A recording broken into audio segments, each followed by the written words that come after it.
मालदीव, श्रीलंका, दक्षिण पूर्व एशिया और चीन। वह घूमते घूमते भारत आया। तो भारत में उस समय मोहम्मद बिन तुगलक का शासन था। आप शायद आप लोग जानते होंगे, मुस्लिम बादशाह था मोहम्मद बिन तुगलक। और बहुत ही उसके बारे में तो बहुत चर्चे हैं मोहम्मद बिन तुगलक के बारे में। वह अपने आश्चर्यजनक फैसलों के कारण जो है जाना जाता था। ऐसे उल्टे सीधे निर्णय देता था। उसने एक बार राजधानी को अपने एक जगह से हटाकर दूसरी जगह कर दिया और कहा कि पूरी दिल्ली से सारे पब्लिक को उठाकर वो दूसरी राजधानी में शिफ्ट करने लगा था। शायद देवगिरी ही था। अब मोहम्मद बिन तुगलक से सभी डरते थे। वो खुश होता था तो सोने चांदी दे देता था और छोटी छोटी गलतियों पर मृत्युदंड दे देता था। मोहम्मद बिन तुगलक से सभी लोग डरते थे।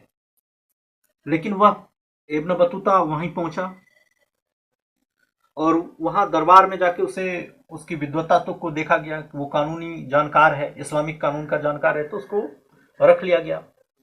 तो उसने पूरी दुनिया में जो जहां जहां घूमा तो उसने एक बुक लिखी है, रेहाला। मोहम्मद बिन तुगलक इतना सनकी व्यक्ति था कि वह कोई फैसला ले लेता था तो उस पर अमल ही करता था, चाहे कोई मर जाए। वो अपने अधिकारियों तक को नहीं छोड़ता था। छोटी से छोटी गलती के कारण कई अधिकारियों को हाथी के पैरों तले कुचलवा कर मार देता था। तो इससे सब लोग डरते थे। तो वहाँ वो घूमने तो गया था, लेकिन उससे पूछा गया दरबार में कि तुम करते क्या हो, क्या जानते हो। तो उसने बताया कि मैं कानून का ज्ञाता हूँ, इस्लामिक कानून का ज्ञाता हूँ। तो उसे काम दे दिया गया कि तुम काजी का काम करो, जैसे जज होते हैं आजकल, उसी तरह उसको एक काम दे दिया गया, काजी का काम। और वो करने लगा, लेकिन उसे डर भी लगा रहता था कि मोहम्मद बिन तुगलक कब क्या कर बैठे। तो मोहम्मद बिन तुगलक ने उसे एक बार मालदीव भेजा किसी काम से।